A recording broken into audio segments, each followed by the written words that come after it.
我来到了中俄边境，被称为中国绿肺的黑龙江省伊春市。在上一集影片中，咱们探索了中国灵都伊春市的城区，遇见了这里今年的第一场雪，探索了初雪后城市生活的点点滴滴。而在本集影片中，咱们深入到伊春偏远乡村里，既为了找房看房，也为了观察这座东北边城的乡村面貌和生活。为什么村里几乎家家成了空房？一套200多平米带院子的乡村平房卖多少钱？在这里买一套带院子的房子，夏天来避避暑，过田园生活，可不可行？乡村之旅后，我独自一人潜入小兴安岭森林深处，游览白色跟金色交织的林海雪原。你好，我是阿树，欢迎和我开始新一集的东北旅行。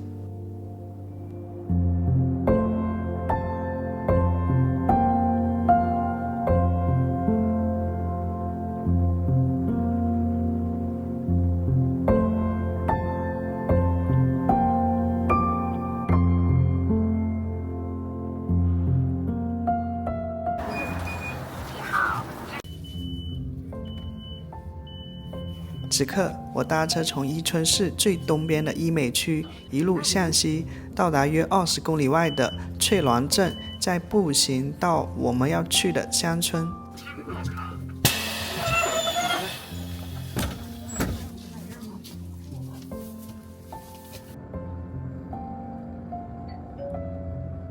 市妇幼保健院到了，汽车请扶好，前方到站。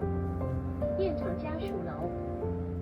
阿树闯东北是我正在拍摄的东三省和内蒙古的旅行地理人文影片，本集是第26集。如果你没有看过前面的影片，欢迎你往前翻看，特别是中朝边境、中俄边境的内容，尤其推荐观看。坐公交车约1个小时吧，来到了伊春市区，距离伊春市区约20公里的翠峦镇。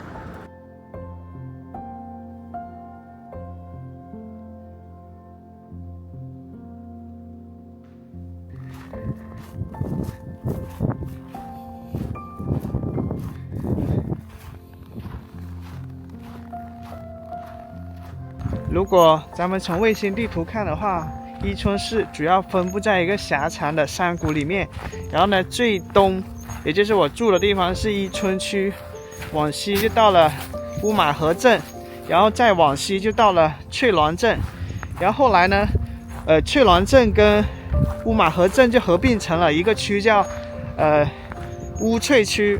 所以，但是这里可以理解成曾经是伊春市的一个郊区吧。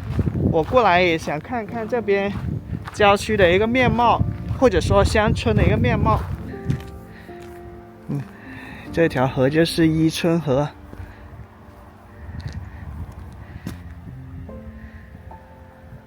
可以说啊，这里呢是从伊春市区搭公交车能去到最远的地方了。然后前面有一个叫翠光村的，我想就过去看一下。从下了公交车的地方走过去要3.2公里，太冷了。虽然今天没下雪，但是感觉一点也不比昨天暖和。所以我戴口罩是为了防寒的，保暖的。那个村子在前面，我走捷径吧。这里有点陡，草地里还有一些积雪。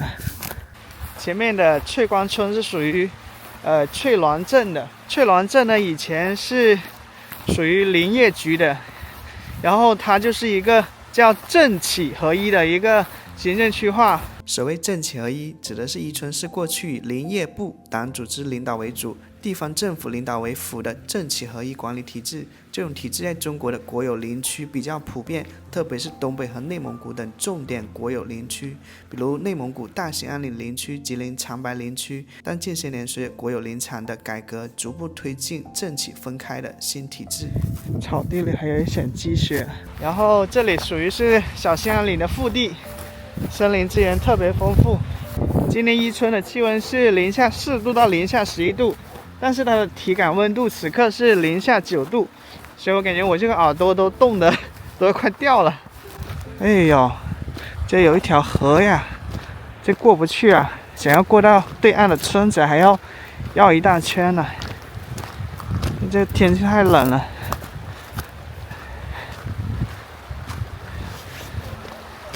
过不去呀。咱们上集有聊过，伊春市以汤旺河支流伊春河得名，地处小兴安岭南段，全境森林覆盖率很高。北边呢是黑龙江及中俄界江，西南边有呼兰河，东北部是嘉荫河。伊春市的主要产业是木材开采和木材加工，这里既是中国重要的森林工业基地，也是中国重要的林区之一，素有中国林都和红松的故乡之称。森林总蓄积量达 2.45 亿平方米，树种呢主要有红松、落叶松等，年产木材占全国的 10%。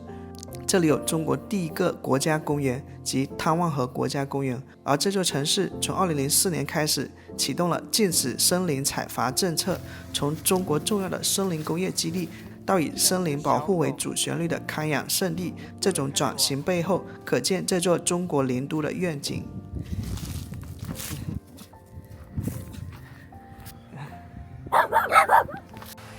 感觉是传入他们的领土了。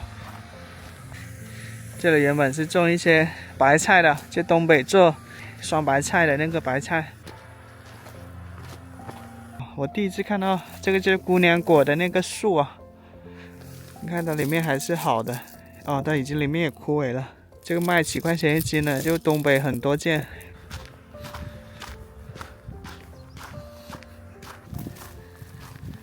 这菜地的蔬菜全死了。真的是那一句叫看山跑死马，这个桥看着不远，但是走了好远才走到这里。北方的庄稼地跟南方很不一样，你看像冬天以后这些土地就进入了一个休眠期啊，所以它的养分会比较好一点。像南方的话，像我老家广西那边就是一年四季都在种植一些庄稼或者蔬菜水果的，就没有一个休停期啊。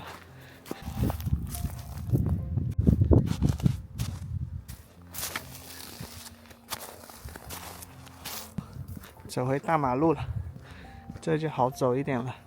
咱们能看到一些居民在犁地，然后它犁出来的地是黑色的，不愧叫黑水白山啊。终于走到桥边了，叫新建路大桥。在伊春市呢，我感觉这个防火的宣传是到处都有的，密度很大。昨天我在新安国家森林公园啊，下着大雪，然后基本上是无时无刻都在播报着防火的一些通告。看得到对面那个烟囱冒着白烟没有？那是供热的一个设施吧。无论是我现在所处的翠峦镇啊，还是整个伊春市，它的主要产业都是林业生产以及林业金木加工啊，偶尔有一点这个药材啊，还有畜牧啊，主要还是靠林业。好像一年的一个产值的话是有几个亿吧。走过来呢，也是想看一看小兴安岭腹地里面的乡村是什么样子的。这个云好像飞得很低呀。我看到一辆老爷车，我说能不能给你？每家花多少钱啊？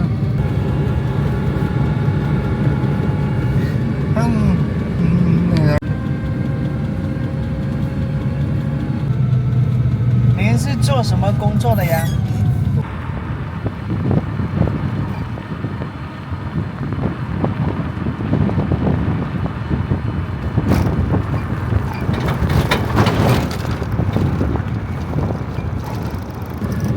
路上能看到一些院子贴着卖房的广告啊。大叔，您这边的房子多少钱呢？就是一间村里面的房子，小院带小院的。入楼了。哦，就是院子没人住了。嗯。那他卖不卖呀？那卖啥呀？人都扒了。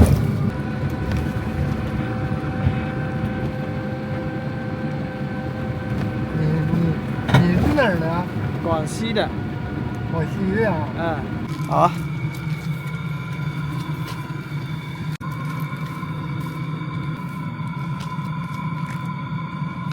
坐着那位大叔的老爷车，大概有2公里吧。这就习社，哦这就是翠光那个哦，酒厂。这里是酒厂啊。啊，我想看看这边一些带院子的房子多少钱？大院子的，带院子的，带院子的，嗯，哎呀妈呀，一般都10多万、 10多万7、。8万都算便宜的。嗯，那这一般的他都没有卖。这块有一家要卖，他们是搬到县城里住楼房了是吧？对所以村里面的房子就不要了。他那头有房子，完了他这个平房要卖。哦，你能带我去看一下我吗？带你去看看。夏天过来避暑嘛。我是南方广西人啊，啊，就那是还得烧火吗？就夏天来这里不是凉快嘛？那买个楼多好啊！楼就是在楼房楼房那不得几十万呀？用不上，也7、8万块钱，4、5万、5、6万，你在哪里呢？都有。你是说翠峦镇吗？对，咱这就是翠峦翠峦有几万块钱的楼房，7、8万的、8、9万的、10来万的都有。哦，但是我喜欢有院子呀。这炕收拾一半儿。啊，还得自己收拾炕、收拾院，对比较麻烦是吧？对，比较麻烦。你像人家这些平房人都不卖的，啊，他为啥不卖呢？人家都回来夏天住种园子。哦，过这个田园生活。对呀，来家种点小菜儿一吃，是不是挺好啊？是啊，然后到了，还都是那个绿色的呀。嗯，像你们是南方的，你就可以在这边买个楼房。啊，楼房它种不了菜呀，我们想种花、种草，养个猫、养个狗。啊，那行。你看这个园子。哦，好大的园子啊！这大园子都是后头没有园子。啊，这地方房子后面没有园子，这前面有园子。哦，这个圈的里头都是夏天就那五味子的，结滴了多了的五味子，啊，它也是一种药材，还能泡酒，哦，还能卖。这个是我姐夫，啊，你他这个要卖，他在那头又买一个，啊，买个能放大车，啊，他家养那个收割那个大车。他要来看看啥？过来了，你姐。哎，你好，你们好。这个老弟。啊。我走了啊，我忙着。嗯，进好，屋溜溜达。好的，不买也没事。嗯。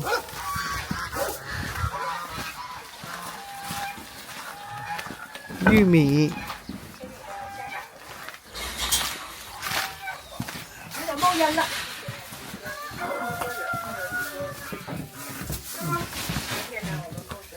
哎，好暖和呀，这里。这里为啥有烟呢？在那个火墙子颤了，冒烟。哦有鼓风机，有鼓风机就好了。哦，这里在烧火。哎，这锅台你要是整都得扒这火墙，给它搭到这嘎达，这屋也搭到那块儿，没整。啊，这都有自来水。这个是自来水，这个自来水，这个要是收拾也能使。这嘎还一个这个井，这个泵换一个泵，完了一抽，这个也上来。啊，下面有水井是吗？对，有深井水。这一放就是自来水。啊，然后这里是取暖用的。对，这对，烧火炉子，就是烧你要是火墙往夏天住，用不着烧火墙，啊，就光烧炕。这个是锅，还能做饭。嗯，挺好的。这里还有个小屋啊。啊，这小屋你就可以放床呗，是不是？小卧室啊。嗯。你为什么不想要这个房子了呢？我墙头那还有一个呢，还有一个平房。还有一个平房。啊，你家有2个平房。他这就养鸡儿。这是进门的另外一个房间。这都好几年都不住人了。就是工人儿，我这这这不整的那啥光米啥的。要是一住人，收拾，给炕搭吧，刷上白灰，刮上大白，一收拾不就好？这是客厅啊。这客厅挺大。你要是整的话，你这个火墙子你都得扒了这嘎达起到这儿，大火墙，那个也扒了，锅台重整。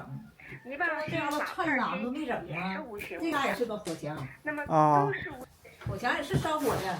这就冬天取暖，对夏天前不烧火墙就烧炕。哦，夏天睡的话就烧炕，这个是东北的炕，看一看。你要一个人、俩人的，还是买个楼。你住这个房子不行。这个房子不好。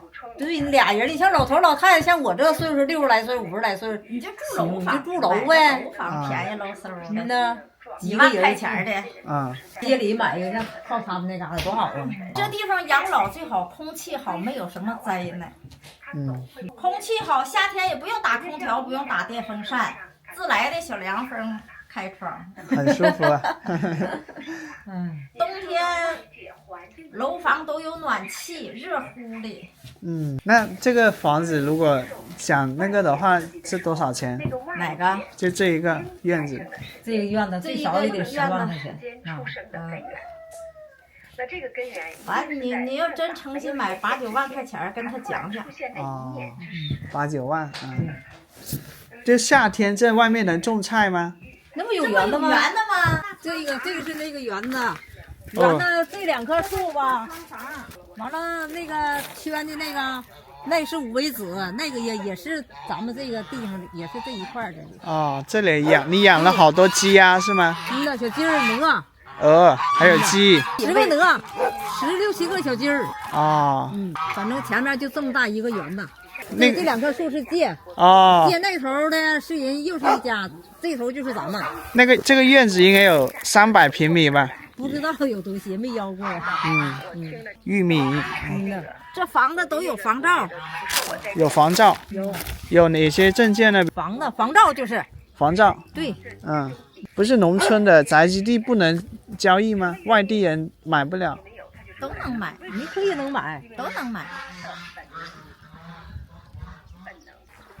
养了一头狗啊！我感觉这个院子应该是有200-300平米的，就光这个院子啊，基本上有个篮球场这么大，不夸张的说。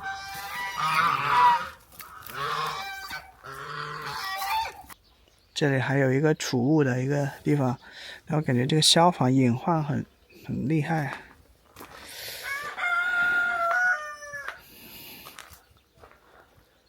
然后这里进来，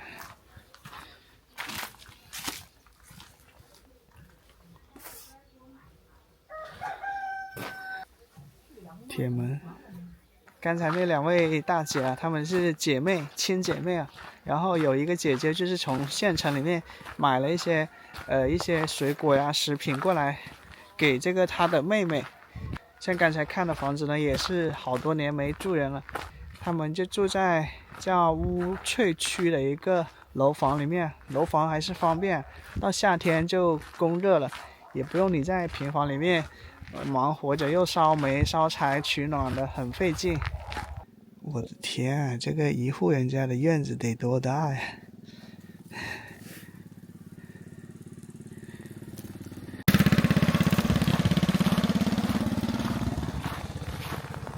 哇，这一缕阳光太舒服了，把这个山丘的一个泛黄的树叶照得更加金黄。像今天我从伊春市的医美区啊，坐公交车来到了乌翠区，然后再走路来到这个村里面，大概我感觉要有20公里左右啊。所以我在公车上我看怎么这么多人，全是一些这个中老年人啊，他们手上拿着一些刚从医美去买的一些瓜果蔬臭粮油大米之类的，还有一些就是去看医的一些 CT 报告之类的。所以我就想可能像这样的乡村吧，它消费没那么方便，这个大市区里面去消费啊。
刚才航拍可以看到啊，这个村子仿佛时间静止一般，就是一动不动的。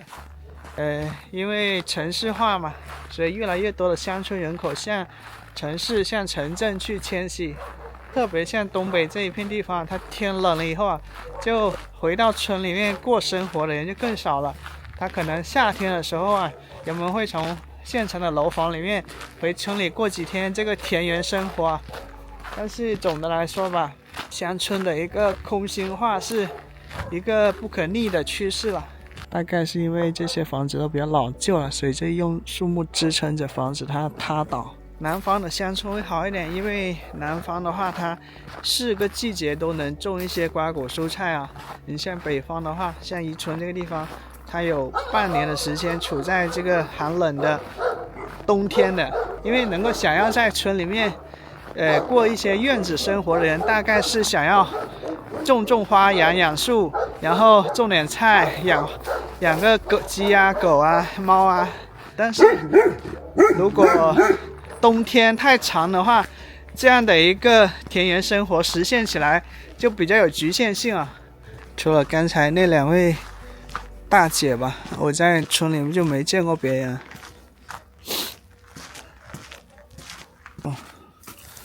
哦，你看这个像贝南瓜的还挺好的，就这样让它烂在地里了。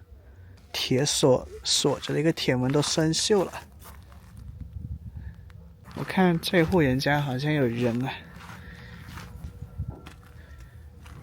哦，窗户堆满了玉米啊。夏天还想回来再住一住是吧？对。啊，冬天就住县里面的楼房。刚才那位大叔啊，他也是不想卖，夏天他会回来住一段时间，冬天的话就到市里面的楼房住啊。因为可能卖出去的话，总感觉心里少了一块东西啊。毕竟这种土地嘛，还是对于这种世代传承的村民来说，还是很重要的一个精神支柱吧。就实现蔬菜自给自足了，也可以吃到更健康有机的蔬菜啊。诶，这个是什么呀？有点像那个凤梨的一个感觉，但是煤球吗？你看现在供暖那么方便了，一些村民还会上山把一些这个柴火辛苦的摞成一堆一堆的。看到里面有一些很大的车辆，像有一些村民他还留着村里面的平房，是为了存放一些大型的一个农耕的机器。要回去了。哦，我在这里瞎溜达，到处看一看。好，我们先走了啊。好，再见。哎，诶，这个是种的什么呀？好多鸟啊！诶，我看到一只小白猫啊，喵喵，躲到里面了。哦，这里是养猫养狗的一个杂物间啊。这里打不到车啊，不然在这个冰天雪地里的话，我真不想走这4-5公里的路。诶，这还挺奇怪的，你看这些屋顶上还有一些积雪，而像我刚才逛的那片村落，它这个屋顶没有任何积雪了，基本上。又回到了翠峦镇啊，打一辆车回伊春嘛，就不坐公交车了，快一点。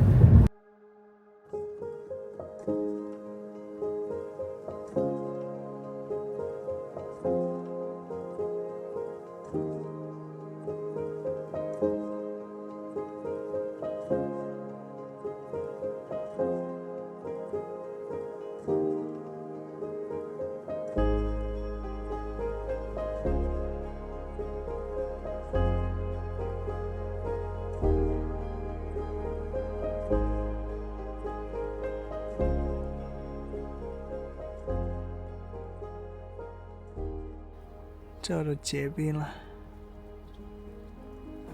再往前走约1公里吧，就到了新安森林公园的入口了，北门吧。这有个物资储备区啊。这个天冷成这样子啊，我感觉我说话都变得更慢了，好像是嘴巴里面能够驱动发出声音的那个旋钮的地方缺少了润滑油一样，导致它变得更慢了。这地方来的人也比较少啊。这里有一个叫游客服务大厅，锦绣山水公园管理，欢迎你。这里有一个房车营地吧，这是个4A 级景区呢，国家森林公园，中国天然氧吧公园。哎，你好，上面是有泉水是吗？对。啊，可以直接喝哈。可以。啊，但是凉。但是凉。你是专门回去煲茶是吧？对呀，专门回去用泡茶喝。这个水甘甜啊。这个时候来多冷啊！看雪吗？挺好的。看雪哈。好嘞。票是免费的。好，谢谢姐啊。这有个安检口，但是免门票。哦，那里写着有一个叫汇泉的。哦，这天太舒服了，虽然冷，但是仿佛这个引入秘境一般，心里很平和。你看这些水面部分都已经结了一层薄薄的边霜，很优美，很静谧，好像森林探险的感觉，挺有意思的。林海雪原啊，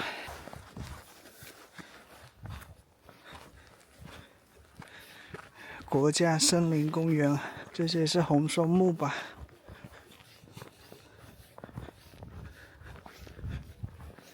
不由想起刚才那个红松广场那里那位大爷说的，他说这一片森林公园里面什么树种都有啊。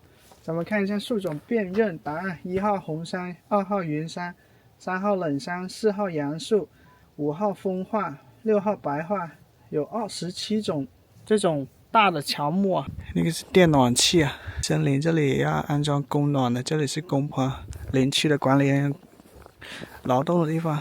智慧桥。然后前面有个汇泉，游览自然的一个风景呢，我最喜欢就是那种风景又很美，然后呢又很安静的地方。山神居赋，宜春区政府顺应民意啊，建山神居所。山神居啊，关门了。平安赐福，惠我渔江。我看那些等泉水的居民都走到很深的森林里面去了。找他一直在吸拉鼻涕啊！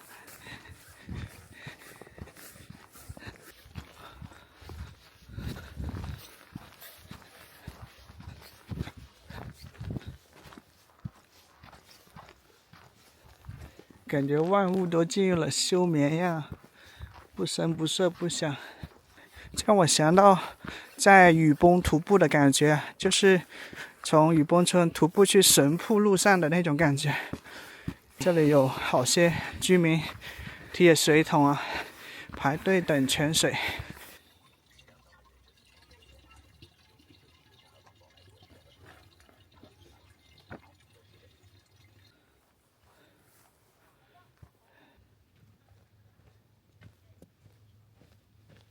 陆续来等水的居民，有些还拖着自行车呢。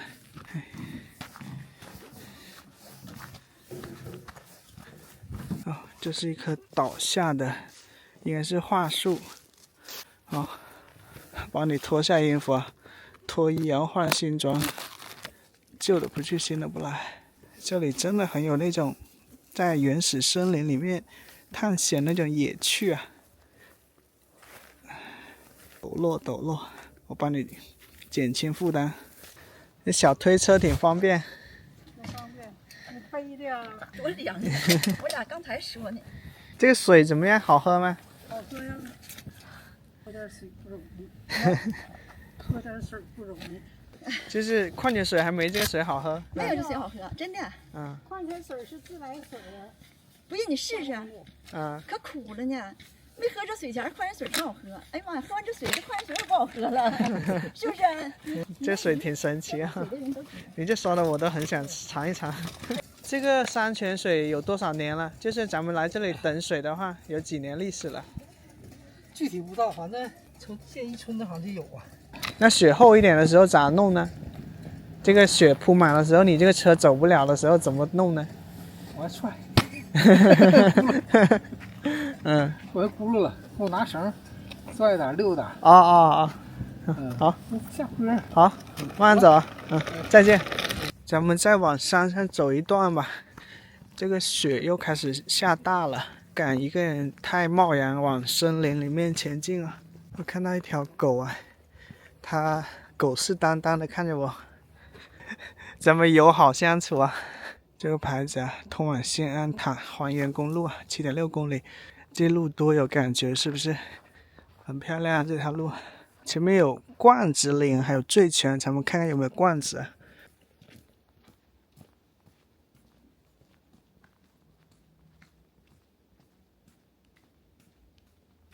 坦白说，如果是以前啊，没有拍视频以前，让我一个人在异地他乡走入这样的森林啊，我还是有点紧张的。但现在我感觉我胆子越来越大了，拍视频豁出去了。这棵大树叫臭冷杉啊，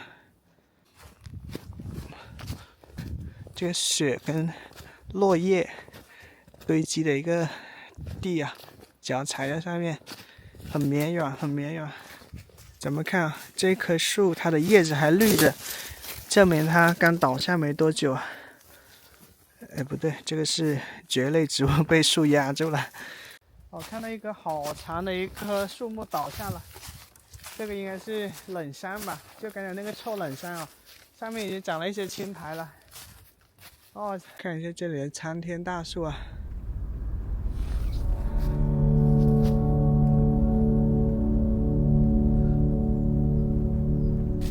长了一些苔藓了。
到这里这些树木的树干就变得更大了，像这个应该是桦树的一个树皮吧。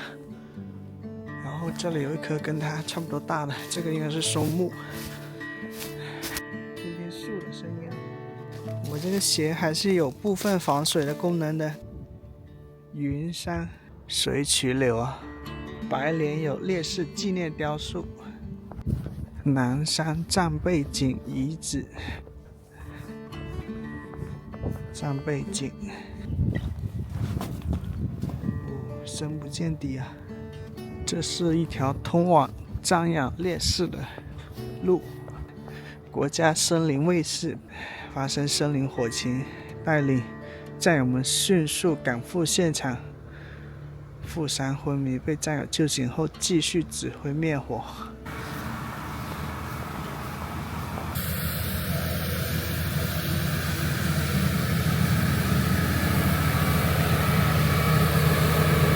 哇，这个冬日的阳光特别，哎呦，好滑呀！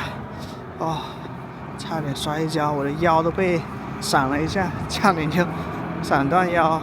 在这个冬日的暖阳把城市照亮了，那光线特别暖和，特别柔和。这是林都伊春旅游景区分布图啊。然后我们现在是在伊美区啊，而在伊春市的一个叫嘉荫的地方，它是跟俄罗斯接壤的。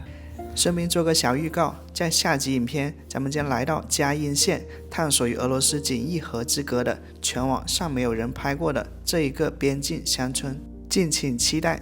这里一个最著名的应该就是维吉汤万河国家森林公园，距离伊春市区有90多公里啊！你看很多的景区都是跟森林相关的哈，汤万河国家森林公园、毛兰沟国家森林公园、武营国家森林公园。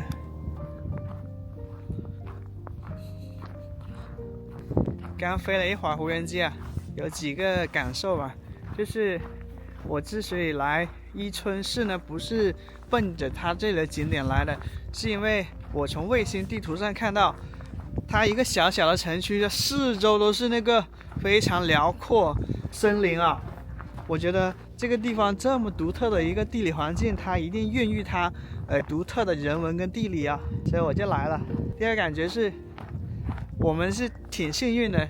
你想了，现在是处在秋冬交接的地方，雪山干阳航拍的时候，我们既看到了冬天的雪景，又看到了被阳光照亮的一个本来就泛黄的一个树木啊，就让它有一种秋天的那种金黄的感觉啊，就是白色跟金色交融在一幅画面里面，也很漂亮。然后第三个是刚才那对情侣啊，我感觉他们会幸福的，因为他们赶上了伊春的第一场初雪啊，然后就想到来这么漂亮的地方拍一个美美的写真啊，可见他们那种恩爱，或者说他们的执行力很好，为了想要给自己留下美好的回忆，所以他们抓住了这个很漂亮的伊春初雪的一个以上就是本集影片的全部内容，很高兴你看到这里。从这集影片开始，后续东北与内蒙古的影片都是我特别喜欢的影片，所以记得订阅我的频道哦，这样就不会错过后续精彩的内容。谢谢支持，我是阿树，我们下期见。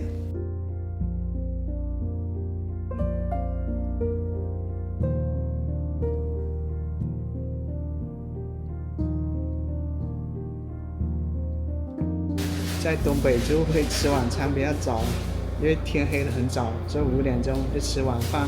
尖椒护心肉半份16块钱，木须柿子半份8元。